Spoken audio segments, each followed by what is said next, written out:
Hello everybody, this is Brian O'Haron. It's February 5th, 2009, very cold day, although the weekend it looks like it's going to be a little warmer. So I hope you have a good weekend. There's a lot of ice fishing, skating, and all up on the lake, and plenty of other things to do around in the area. Initially tonight, you will see a picture of my once close friend and first stockbroker, the late John R. Casadei of Litchfield, Connecticut. John loved Litchfield, and Litchfield, in turn, loved John. John graduated from Litchfield High School, where he excelled as a student. After a stint at a prep school, he went on to graduate from Yale University. John was a great sportsman and excelled at many sports, especially golf and basketball.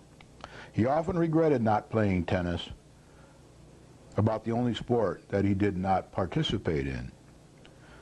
John was employed by Fawnstock in New York City and then Torrington and Hartford as a stockbroker. Many of you may know of him. He was about my age, a couple of years older than me. John was very popular, liked by all, and for a time was managing partner, part owner, along with his brother Peter, of the Village Restaurant and Bar in Litchfield, Connecticut, while also managing to continue with his profession as a stockbroker. John was very knowledgeable and informative. He got along well with people. He taught me at a young age to fear and understand the phenomenon of inflation, and to manage my assets in a manner in which to reduce inflation's impact and to take advantage of inflation when it does occur. We are now going into a period, sooner or later, of inflation, and caused by all the stimulus packages and all the money the Fed's pumping into the system now to keep us afloat, to avoid or minimize the impact of any deflation. I knew John in the days before mutual funds, as well as after. I used to call John from different time zones around the world with tips on new technical products for the fledgling computer industry. My calls were often over rickety phone lines, often taking many hours to get through to him and then not being able to hear him or he me. When we did begin a conversation, we often lost the connection in the middle of the conversation because of the poor quality of the telephone lines in those countries. John did very well during his relatively short life. He died at a relatively young age, and the community baseball field on North Lake Street in Litchfield that he once maintained for his children voluntarily is now named after him. Many years ago, I returned home for his funeral, and as I expected, the church was packed with his relatives and his many, many friends.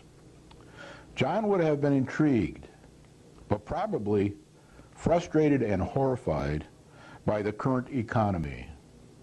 I have ridden similar recessions out with him in the past.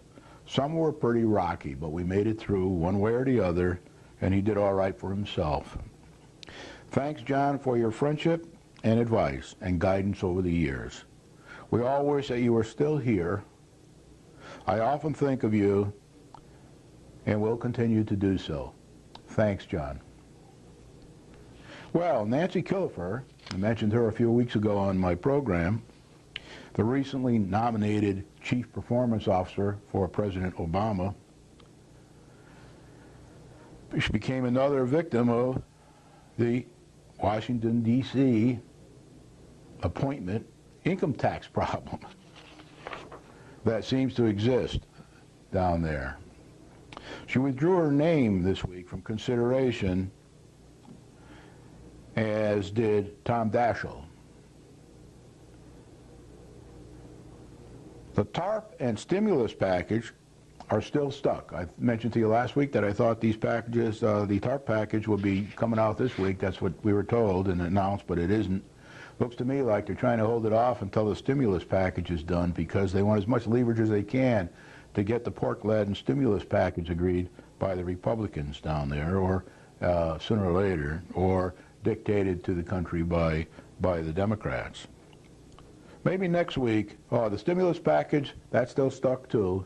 They're now forecasting next week for the stimulus package because they still have to go through a committee. I forget what they call it, but there's a committee, and they have to get through the Senate first this week, hopefully, and then a committee next week. So maybe next week we'll be hearing more about the stimulus package, although drips and drabs are coming out from time to time in the paper as the Senate agrees, adds to, or subtracts from the existing package. As you know, the Republicans are trying to get in more supply side, pardon me, money for tax reductions and more, make it more palatable to businesses and cutting income taxes for people so they'll have money to spend every year, not just for a one-off payment. So that's going through. You can see that on any TV program if you have the cable. If not, you can see it on the local channels most likely as well. At the state level, Governor Rell has announced her FY09 through 11 two-year budget package, and it leaves a lot to be desired. She planned for $6 billion, and then she found out in the last week or so that it's going to now be another $2.6 billion on top of that. So there's a lot of work to be done still on the Connecticut state package. We'll talk a bit about that tonight.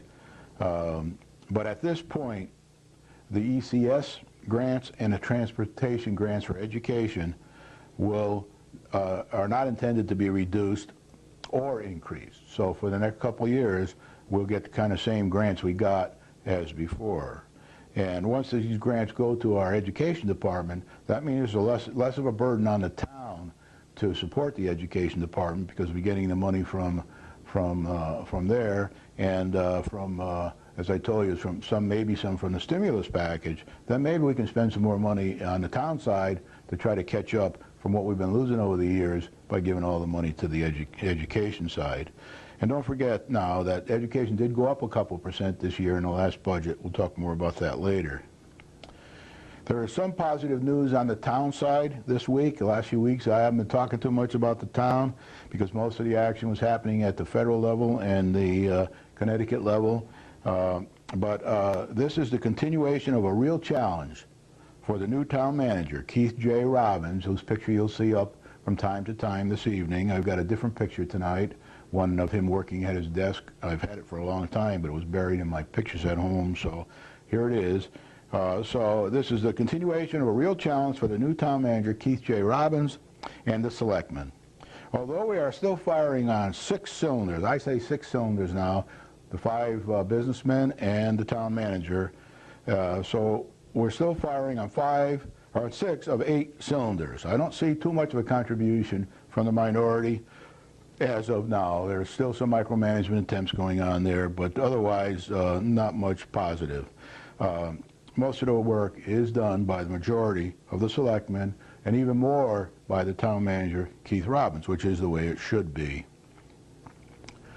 The selectmen are continuing to do a great job supporting this new town manager despite the constant distractions and misleading information of a very small minority of citizens headed by some individuals from other parties and who were defeated one way or another in the last election.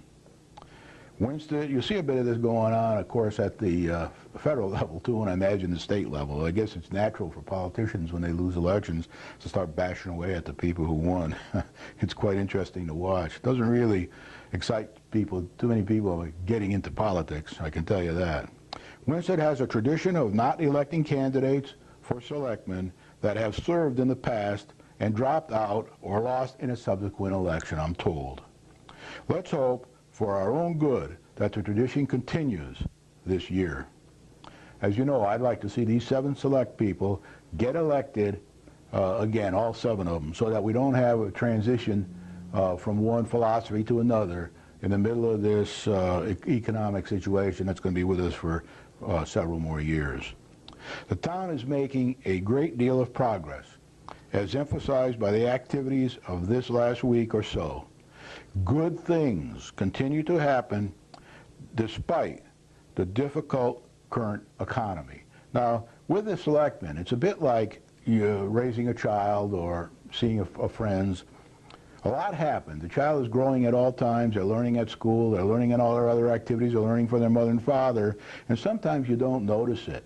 And then all of a sudden, one day you wake up and you realize how much these children have grown intellectually, and not only height-wise, but intellectually as well. And you don't see it day to day, but you see it year to year, and maybe perhaps a little more often. And that's kind of how it goes with the selectmen. Most of their work is done, and you can't see the results.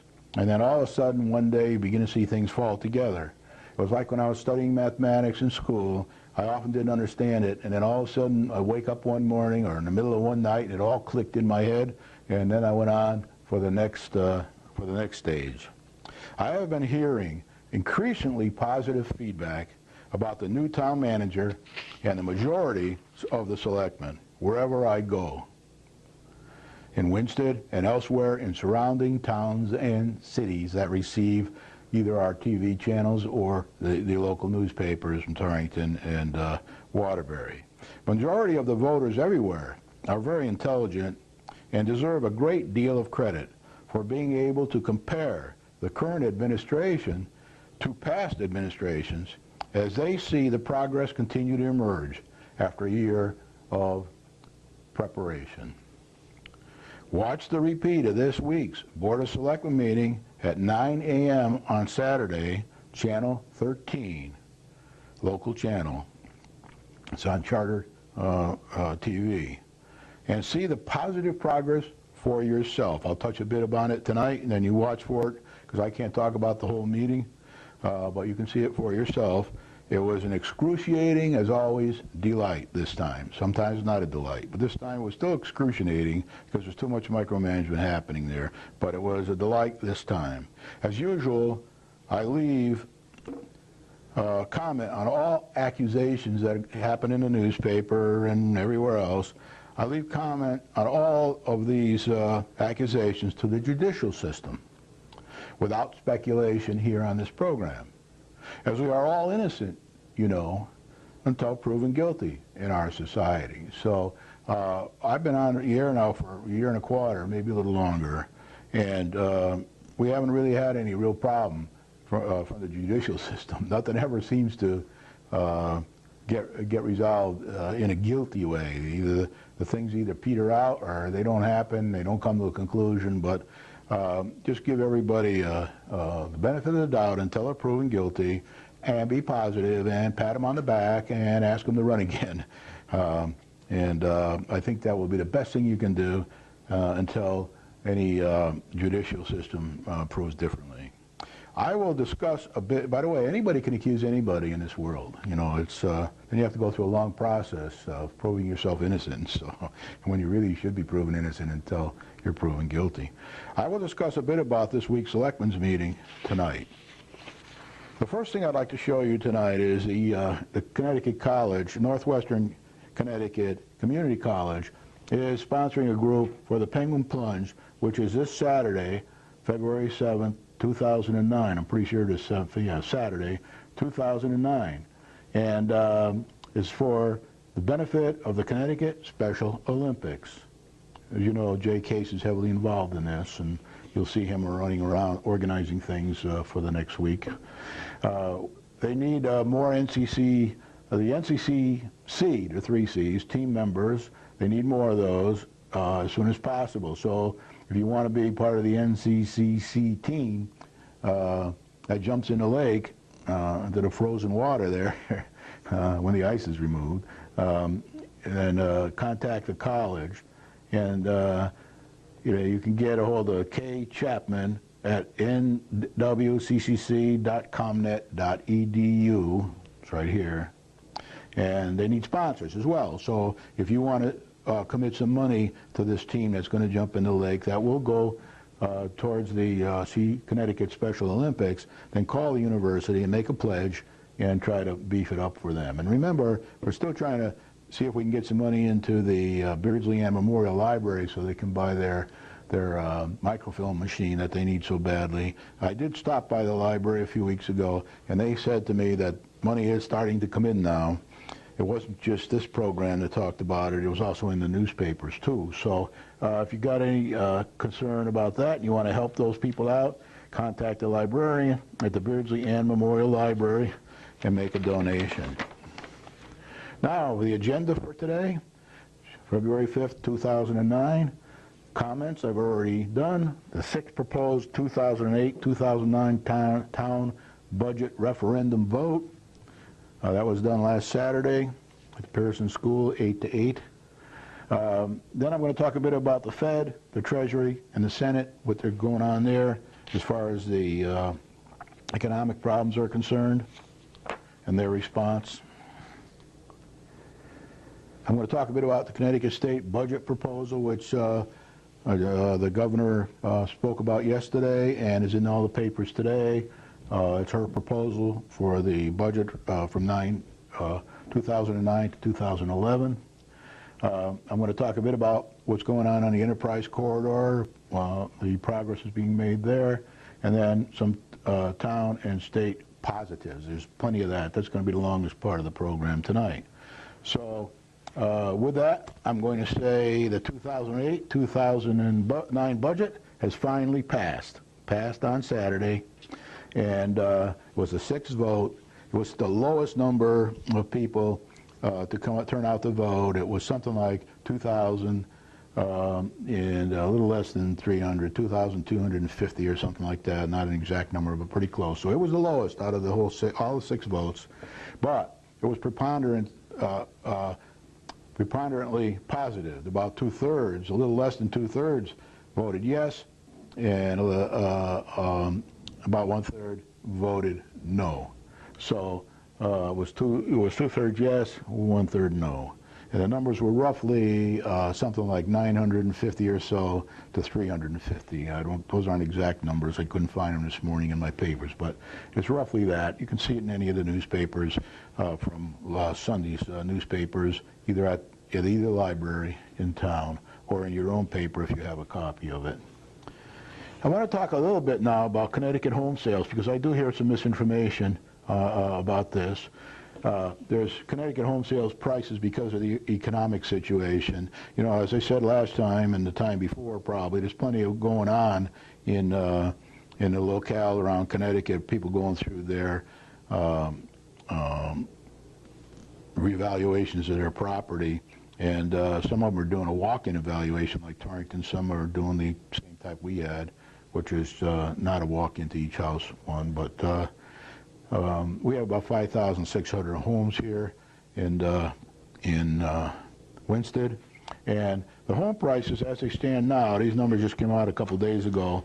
Here's a couple maps, or a couple graphs rather, and from 2007 to 2008, the Connecticut numbers, house values have gone down, and the sales, here's the value, and here's the sales. So the values have gone down in the state of Connecticut, the median values, and the amount of sales, number of sales has gone way down. Now on the bottom of this graph, you'll see this goes way back to, I can hardly read it here, 88 up to 2008. So you can see that number of sales is down almost to the number we had in 1988 here, 89.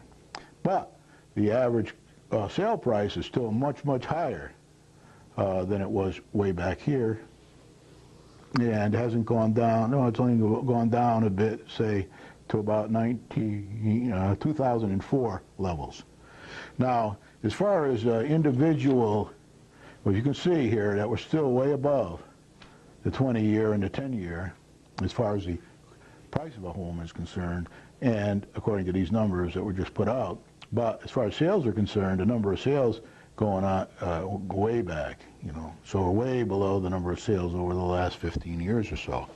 Now, as far as median home prices are concerned, and I'm going to give you the county median so you can compare, because I know everybody's concerned about their value of their home. Fairfield County is down minus 12% for the last year. Hartford minus 4.9%, which isn't too bad really, over the last year. Middlesex minus 5.9%. These are counties. New Haven minus 7%, New London minus 11%, Tolland, I don't know how you pronounce that, minus 8.2%, and Wyndham 13.3%. So I thought I had Litchfield in there. I just think yeah, our county, the prices are down about 8.4% according to this study. And now you got to remember that some of them are still high. I was talking to somebody from the lake a couple days ago, and he told me that he just had his house reappraised so he could get a 4.5% loan, and the appraisal was $200,000 less than it was at our revaluation when we had it last time, just a year ago or whatever. So that all varies. I mean, you know, the higher areas are going to go down more, but the median is what we're talking about on these slides. Now I want to talk a bit about the Fed, the Treasury, and the state. The Fed, quantitative easing, which I explained last week and a bit the week before. As mentioned last week, the Federal Reserve continues with a policy of keeping the nominal interest rate low for as long as they need to, and think they have to get us out of this pickle we're in to avoid deflation. And it's at 0 to 2.25% is the number they give out for as long as needed, and using several other techniques at its disposal to keep the inflation rate to say 1.5 or 2% in an effort to avoid serious deflation. Now, they have many other techniques at their disposal. I explained a few of those last week, but they can buy treasuries to try to keep the interest rate down there and from escalating too much. And there's a lot of things they can do. They can use a discount window to make loans to all kinds of institutions. And if they have to, they can go to the Congress and get new powers if they think they will help.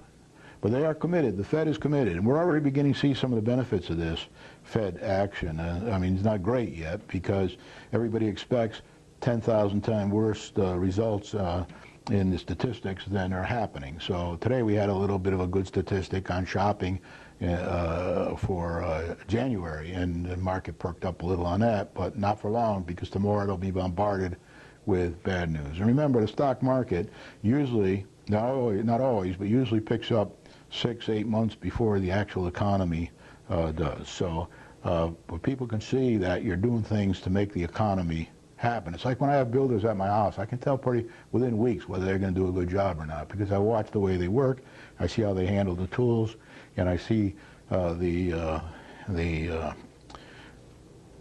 stuff they use and the quality of it, and I can tell pretty quickly whether they're going to do a good job or not. I can also tell if they're going to do a bad job too. Treasury.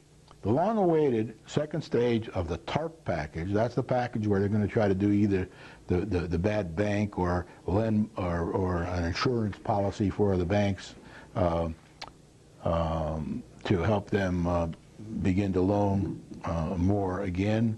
That's expected this week. It's been delayed by the Treasury until perhaps next week. So last week I said we were going to get it this week. We didn't get it. And there was a lot going on, and it's a tough problem to solve.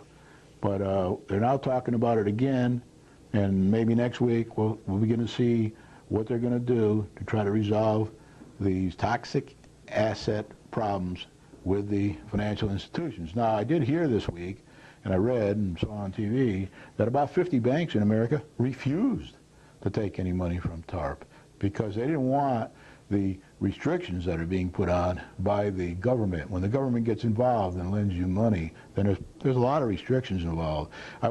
This week I asked somebody, does St. Joseph's and St. Francis have the same kind of unfunded mandates that we have? And somebody said to me, no, of course not. They don't take any money from the government, so they don't have any of those kind of restrictions. Now, I can't say they don't have one or two type things, but they don't have the same problem that we have in our school system because we do take money from the government. Therefore, we're subject to all these mandates and all the other things that are involved. And you know, if the government wanted to, they could come in and take over our school system if they don't think we're managing it properly. So, so the TARP package is something to watch, and that's being worked on by the Treasury Department. So, and all the financial advisors that they have there. The Senate is working on still the pork-ridden stimulus package, is still being debated in the Senate. It already passed the House with no Republican votes, as I said last week, but it's still being debated in the Senate. Some new things are getting added that the Republicans want, not enough according to their supply side viewpoint. It's being debated, and when people do polls around America, these polling companies, they usually find that more people are against this package than in favor of it, even though they did vote for this present administration. I think there's a lot of confusion at the federal level there, and that sometimes I think the president thinks the package is one thing and the House thinks it's another. So, and usually the House is right, because I don't think the president always realizes how much pork there is in there, or at least he doesn't let on to us that he does. But we'll see what happens as this goes along. They're going to try to have a joint vote where the Republicans and Democrats both back this package, but it is also possible that the Senate Republicans won't back it. Some will, some won't, and it's going to be a tough sledding until they get it through the Senate, get on to the next stage, which is a committee meeting they have to have, I guess, between the two parties, and then get that squared away. So we hope that's resolved within a week or so. And all this indecision is bad for the stock market, because the stock and home prices and everything else, because the stock market doesn't like uncertainty. That's the last thing it wants to see. To a certain extent, it would rather see a bad plan than no plan, as long as they thought people could correct it along the way in an evolutionary manner, get off the blocks fast. Remember I told you in the early days, about a year ago, how Charlie Tidwell, the fastest man in the world when I was at Kansas, he said the whole trick to winning the 100-yard dash was getting off the blocks fast. If you didn't get off the blocks fast, you probably wouldn't win the race. So Obama and his administration are trying to get off the blocks as fast as they can. Unfortunately, they don't have the right shoes on, I guess, because they don't seem to be getting going, and there's a lot of confusion about it. And that's not helping the stock market right now. By the way, if the stimulus package gets rammed through, there are a lot of people who think we can recover here without the stimulus package. So if the stimulus package gets rammed through by the Democrats alone, without a joint backing by the Republicans, then it could be a rough ride for everybody, and we could see a lot of inflation down the road. The state of Connecticut, just today in the paper, in the last few days I've been reading about it, but the 2009-2011 proposed budget was discussed by Governor Rell yesterday, and it's in most of the papers today, the high points. She planned the proposed budget on $6 billion of revenue and expense, and guess what? She's short about $2.6 billion. That came in too late for her to account for it, so we really need $8.6 billion, so there's still a problem. They have to look at how they're going to get this $2.6 billion, if it does, this is projected, so, because they're not getting enough taxes in, to cover whatever the expenses would be. So that has to be wrestled with. And then $1.5 billion I mentioned last week was on the rainy day fund at the state level. Well, that's now planned to be used. So unless something miracle happens, we won't have a rainy day fund once we approve this budget. It'll all be used to buy things for the state, one way or the other. The good news for us so far, and it may not happen in the long run, but the governor does not, in her proposed budget, she intends to keep the local ECS grant and transportation grant equal to what it is this year. So that means for the next 2 or 3 years, a couple of years anyway, we'll get the same amount that we got this year. And no more, maybe less, maybe not, unless something changes here between now and when this budget is accepted and becomes reality. Still a lot of discussions have to go on here at the state level to resolve this stuff. Her proposed budget, 400 jobs are cut, and 450 vacant positions, they're not filled now, are eliminated. So those jobs won't be filled. The governor is planning on eliminating some commissions and agencies. I won't go into all of them here because it'll take me forever, but you can see it in the newspapers, either library, today's Hartford Current, and some of the other newspapers have snippets in it too. And then almost all fees will be increased. Anytime, if you go down to get a driver's license, that fee will be increased. All kinds of fees will be increased, so that the state has. So that's how they're going to try to make up some of the money. They're going to right-size higher education. I think they want to take about 5% out of the higher education budget, not our education budget, but the universities, colleges, and all that kind of thing. So our college and CCC will get hit once again on that. And they're not going to have any increases for rail or bus. And the elderly food programs are going to get a little extra funding. So if you want to read more about that, you should follow it, because it does affect us. It may affect us and it may not. And the more we can get from the stimulus package, and remember there is a possibility there, a couple possibilities, talk about that a little later, then maybe we can take and divert some money of our own tax base from the schools to the town. That's something that has to be looked at. No guarantees there. May or may not be able to do it. I'm sure the first inclination will be to spend it all on the schools, but we got to remember the town's falling behind her and behind her. There are things that have to be done here, and we, got to take any opportunity we can to correct that. Now, the Enterprise Corridor, I haven't been talking much about that over Christmas and New Year's, but there was the discussion I mentioned last time with the Torrington planning and zoning leaders to see how they do POCDs down there. They do it very much differently than we do it here. They have an up-to-date one, and they keep it up-to-date every year by doing a little bit every year. So because they say they could never go into Torrington, the city, and get $80,000 to $100,000 to upgrade their POCD. So there was some very good exchange of information by the Torrington P&Z leaders and our own P&Z leaders 2 weeks ago, week and a half ago, and I'm sure it's going to help us a lot. I'm sure that osmosis will be there a bit, and some of the things will sink in, and we'll make more of, I hope, an evolutionary approach to that. The next meeting of P&Z is on Monday, February 9th, 2009, 7 o'clock, Town Hall, unless we have a real bad weather. Water and Sewer Commission plan progress may be discussed.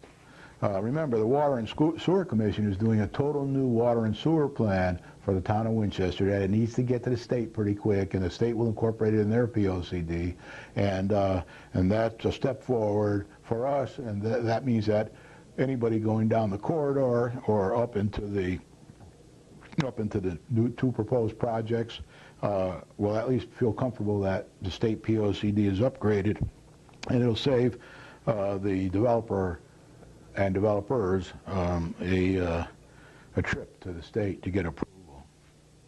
And if the POCD isn't done by then, as I said before, the developer will go right to the state when he has his plan agreed by the town, and he will try to get approval to run the water and sewer line down that corridor. And remember, as I said, when Tony Canavo went to the selectmen, he said he's already got a couple of businesses that are interested in going down that corridor once the sewer and water are in. I don't think they're interested in putting the sewer and water in, because you're talking about $3 to $5 million for that. That would be on the back of the developers, unless something is different is agreed with the town. So good progress. Now, they did talk a bit about at the selectmen meeting this week. It's one of the positive things they had. The mayor spoke about it, and Selectman Capabianca and Michael Ham, who is the liaison to the Planning and Zoning Commission. Good progress is being made, according to the mayor, Planning and Zoning liaison Ham, and Selectman Capabianca on this approach. And I'm sure they all want to get that corridor piece done the way Torrington would do it and get it behind us. And then we'll have a plan that the state will have, and we can update it from year to year to add more things. You can add 2 or 3 things in 1 year, or you can add 1 thing in 1 year. But you got to keep that thing rolling along forever. Maybe someday you can do it every 2 or 3 years. I don't know, but who knows. Some positives now. Town positives. Got some good positives here, so I'm going to go through them. The 2008-2009 budget is now passed, and the town manager and school superintendents can manage accordingly for the next 5 months. We only got 5 months to go till July 1st. So now, the town manager, as he stated at the selectmen meeting the other night, has had a bit of a problem forecasting where we stand this year, because in order to put it into the programs they have in the town hall, they have to put in, they got a one-shot chance at putting it in each month. So what they've been doing is they've been doing a scratch non-final copy for the town manager's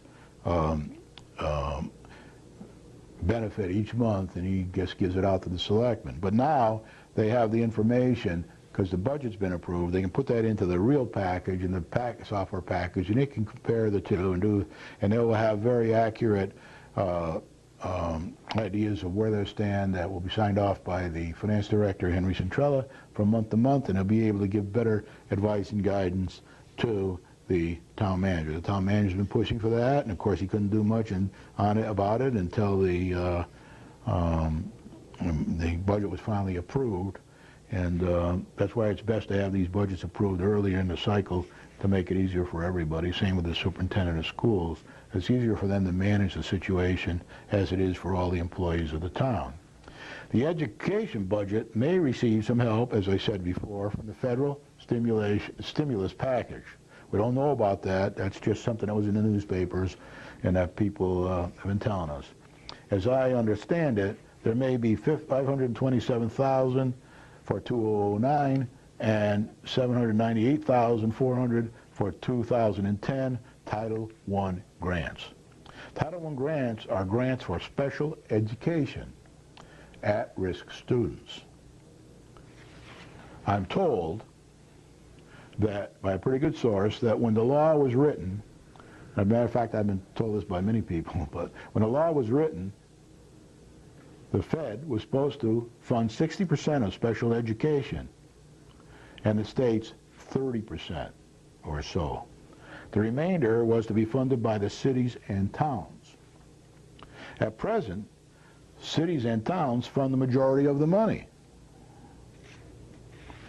So this will be a big help. If they give us this money for these Title I grants, special education, then they take a big burden off of us. And then we can spend that money either some more for education or some more on the town, depending upon what the town manager and the superintendent are able to put together. And then remember, both of them are under directions now to do a zero budget increase for Physical 9 and 10. That doesn't mean it'll end up there. They'll have plenty of things up their sleeve to add in if it looks like there's a chance to fund them. So, but they don't want to go out to the town for a 7.5% increase in taxes. I can tell you that right now. That's not going to fly. So they're aiming for 0%, mainly because of the economic situations. But as these numbers fall from the state and from the federal people, then they'll have to take those into consideration to see what's necessary. Do they have to cut the budget more, or can they add a little to it? That'll all play out over the next 2-3 months. Governor Rell's the FY 2008-2010, actually that should be budgets. Yeah, this is what I said last time. 2008, which includes the fiscal year we're in, to 2010, education budgets are forecast to have no cuts in state's major education grant or the state's transportation grant. The state is now forecasting a greater deficit for FY 2008 and 2009, and even greater deficits for fiscal year 2009-10 and 2010-11. Huge deficits, billions of dollars. The 2008-9 deficit is projected to be about 1.35. I just got this a couple days ago from the paper, a $400,000 increase over the last forecast. The deficit for the next fiscal year is expected to be $3.97 billion, and the deficit for the following fiscal year, $4.71 billion. So you're talking about some pretty big numbers here, and that's what she's trying to incorporate into her forecast budget for the next few years. The ECS and transportation grants for the next 2 years may be the same as 2008-2009 if the governor's recommendation passes. That'll be good for our town, because that means we won't have to pay the taxes. And one of the reasons she's doing that is so the taxes don't go up on homeowners and business owners in our town. As mentioned on previous programs, the Board of Education Subcommittee is working on a possible restructuring and or redistricting plan should it be necessary for the 2009, 2010, and future budgets. They're still in there. I don't know all the numbers yet, but they are cutting left and right to be able to make the 2008, 2009 the budget they have. That's about a 2% increase over last year, even though it's a zero increase for the taxpayers. The education has gone up a couple percent this year. At a meeting this week that I went to and sat and listened quietly to, it was decided by the subcommittee of the Board of Education to recommend redistricting options using all 3 existing schools and not closing any. So a few weeks ago they were thinking closing down Pearson and looking at the use of Bachelor in Hinsdale. Now they decided not to close any of them, and this may or may not stick. It depends on how the budgets work out between the stimulus package, the state and the town, but this is where they stand now. 2 different packages are going to be fleshed out more by the superintendent and his people, and the subcommittee that's working on it. And then they're going to go to the Board of Education, and they're going to make recommendations to the Board of Education once they get all the information down. Right now they're working on estimates. Some of them are kind of rough. The new financial director's only been there a few days. They're working a lot still on the 208, 209 budget to get that in shape. So there's a lot going on over there.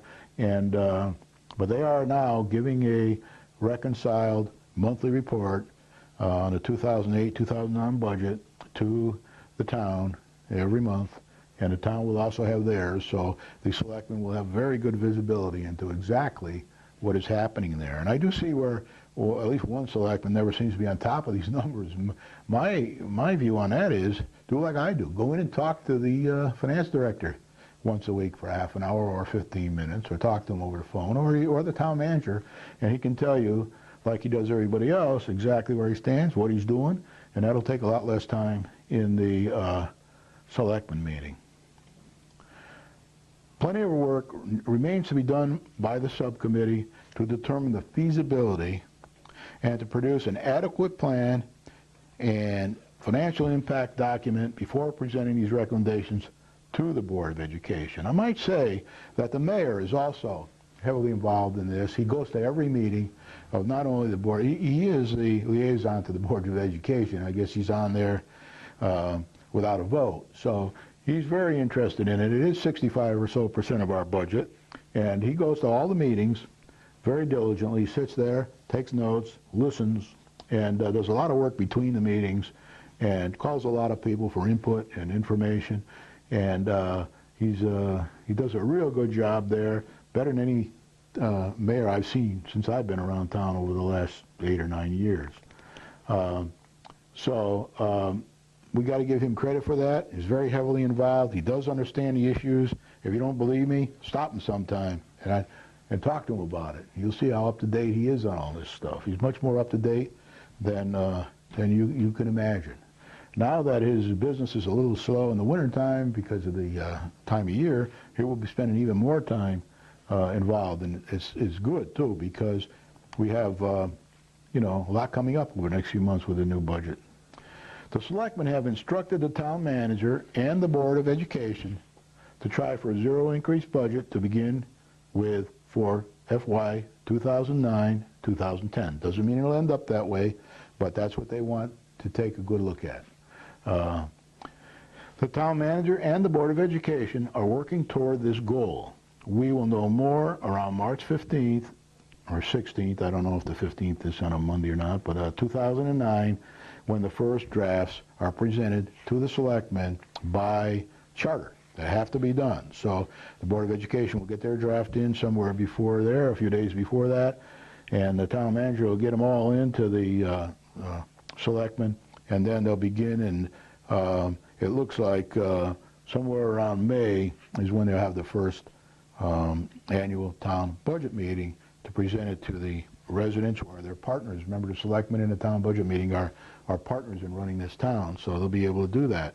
And I would suggest to anybody who's got any ideas about the next budget to write them on a piece of paper, send them to all 7 selectmen by letter, and you know, let them all know what your thoughts are on how you think. This is the formative stages of the budget now. The town manager's already working on it, and it will continue to do so. But he is subject to getting input from people. Preferably, if you didn't say this to me, I'm just suggesting it to you. If you do it in writing, it's a lot easier than taking up a lot of time. Because if you go down for, like I do, once in a while I try to get in for 10 minutes, usually the last 15 or 20, and I always feel guilty because the guy's so busy down there. He goes in early in the morning, works late at night one way or the other, and doesn't need me to small talk down there. After reviewing the result of the last budget referendum and its approximately 2/3 yes vote, Selectman Ham said that the taxpayers at the last selectman meeting, I give him a lot of credit at these select meetings for his work that he does between meetings and during the meeting on this budget stuff, especially the education budget. But approximately 2/3 yes vote, Selectman Ham said that the taxpayers are concerned that the Board of Education must be more responsible when it comes to their budgets. Selectman Ham suggested that the Board of Education should be more accountable to the taxpayers with their spending practices.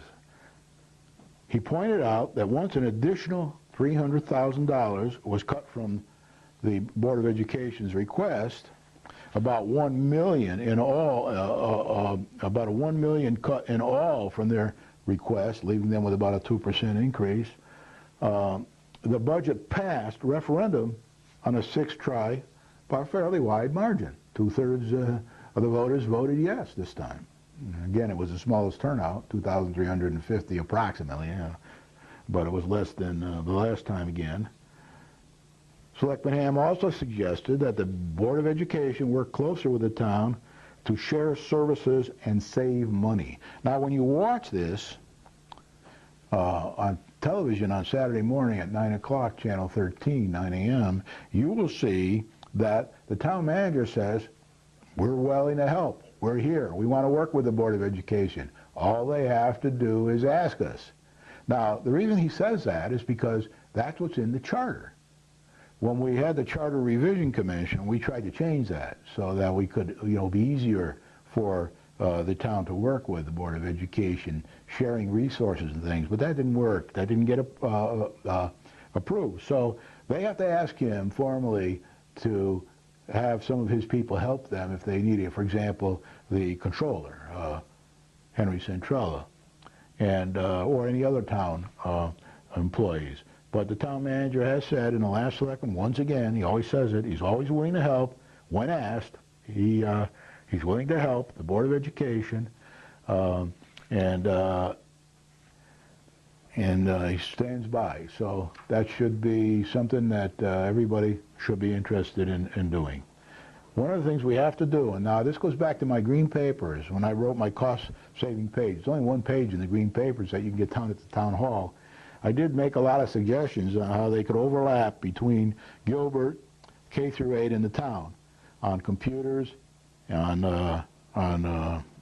administrative overhead, on purchasing, on all kinds of things. So office space, all kinds of things. Now, those were not my ideas. Most of those came from the Taxpayers Association, John Gauger when he was on television, Richard Pozo, the Independent Party, the Democratic Party, the Republican Party. All those ideas were cobbled from things that were said over the years there, and I tend to agree with them all. So I don't agree with them on everything they do, but I do agree on that little piece of how to share things. And that's the first thing. That's what Jody Rell's doing down now, the governor. She's trying to say, how can we have less overhead? How can we share things? How can we work together regionally? You'll see that in the newspapers. I would advise you to read it, because we should be doing the same thing here. And even if we didn't have an economic recession, because the the superintendent of schools said, even without the economy, less students are entering our system and less students are exiting our system, say Gilbert. So, we always should be looking at ways to keep our expenses down, even when not forced to by the economy. I don't dwell much on this program because, as you know, I'm a revenue guy. I think the real answer here is revenue, more revenue, and right now we're losing more revenue than we're getting. Not than we're getting. We're losing more revenue than we should be getting. Let's put it that way. It's going to really hurt us here for quite a while. Selectman Ham also suggested that the Board of Education work closer with the town to share services and save money, especially in all these overlapping areas where we have one and everybody else has one, and then we have a different this and they have one of those, and then we have a different that and they have one of those. So rather than eliminating teachers and line items, we have a tendency to eliminate teachers and other things when there's probably more we can do that affect children that board members should be looking elsewhere when making reductions. That was stated at the meeting. You're going to hear for yourself on Saturday morning. And by the way, the restructuring, redistricting subcommittee of the Board of Education is looking at these kind of things now. They probably should do a little more for their budgets, but they are looking at them, and they will do what they have to do, depending on how much money they're going to get in their budget next year from Fed, state, and local taxes. Mayor Fracasso stated that the selectmen will meet with the Board of Education soon to discuss options for budgeting fiscal 9 and 10. So that's what they're going to be looking at. They might even be looking at some options for how they can save money in 208, 209, since they're both pretty strapped here, the town and the schools. They have to have a pretty good look at that. So that'll be happening in the next couple weeks, and it'll be interesting to see what happens at that meeting. It'll be a public meeting. Anybody can go. I might say that at the meeting the other night, there were about 10 or 12 people from the town there, mostly young mothers, and a few middle-aged women, and they were very responsible, very good. They had a lot of good ideas, and they were very polite. No signs, no yelling and screaming. It was a very good professional meeting, and the Board of Education, of course, was very receptive to all the comments, and with the exception of one or two little flare-ups, it wasn't bad at all. At the suggestion of Selectman Capabianca, the Selectmen will meet with the town manager to form a 3-member subcommittee to research possible sites for a new firehouse to replace the Elm Street firehouse. Now remember, the Republicans that are on the Selectmen, what they like to do is they like to tackle one thing at a time. They can do a few in parallel, but rather than tackle a big study, either on the POCD or on all the upgrades to the town, they'd rather start with one, then do another one, then do another one, some may be in parallel, and do it at a level that the town and the state can afford. So they started that. The Lambert K may come back to the town. The person who was interested in buying it doesn't seem to be moving along, so they're going to go talk to him. And if so, maybe it's a possible site, among other town locations, for the new firehouse. The Pearson School OCR work can now proceed. Full steam ahead, now that the budget has been approved. I know I was over in the town hall today, and they're already trying to put out for bid all the work, and they will have some problems here because the state is still looking over their shoulder, and unless they can negotiate with the state to get out of any penalties, this long 6-month wait to getting the budget approved has meant no work has been done on the Pearson School OCR stuff. So that's going to start pretty quick, and they're going to go as fast as they can, but I don't think they're going to make it. So I know that the chairman of that school building committee is now discussing that with the penalizers, trying to see what it'll mean to us if we're late. The town manager will continue to manage his direct employees and interface with all unions in efforts to produce a responsible fiscal year 2009-2010 town budget. There's no need for the selectmen to get in with these union leaders and all the town employees. That's the town manager's job. And he quite rightly said that he will do that, and he'll come up with the good ideas from all those people. And if you're in a union out there, or you're in a direct employee or employee of the town or Board of Education, write a note to the town manager or go see him and tell him what your ideas are, and see if you can brainstorm a little with them to come up with better ideas. But we don't need micromanagement. Let's let the town manager handle that. Let's let the superintendent of school handle that. We can get together with the board because the board and the selectmen are on, they're partners here. So, but the Board of Education delegates to the superintendent, the selectmen delegate to the town manager. That's the way we like to see it. So he thinks he's going to get he's already got some of his direct reports, proposals for 2009, 2010. The rest should be submitted to him within 10 days or so. And of course, a lot of this has been going over with the unions. And in some cases, the selectmen are involved in that behind closed doors in these meetings they have. The town manager will analyze and review and submit a draft to the selectmen by March 16th, 2009. The fiscal year 2009-2010 annual town budget meeting is expected to be in mid-May, where you'll be able to see this whole budget for yourself and try to, you can take from it, but you can't add to it before it goes to the referendum. The mill rate for 2008-2009 was set at 24.67 at the town meeting this week. And that's it for my program tonight. I want to thank everybody for tuning in. Next week we should know more about what's happening at the federal and state level. And keep your eye on these selectmen meetings. I'm not going to be delving into those as much as I have in the past, but I want to start getting us ready for the next election. So I'll say to all selectmen, you're doing a great job. Keep it up and run for office. And if you know any other good businessmen who can run for office, encourage them to do so. This is a tough town to run for office in because you know you're going to subjugate your family and everybody yourself to everything. Thank you very much.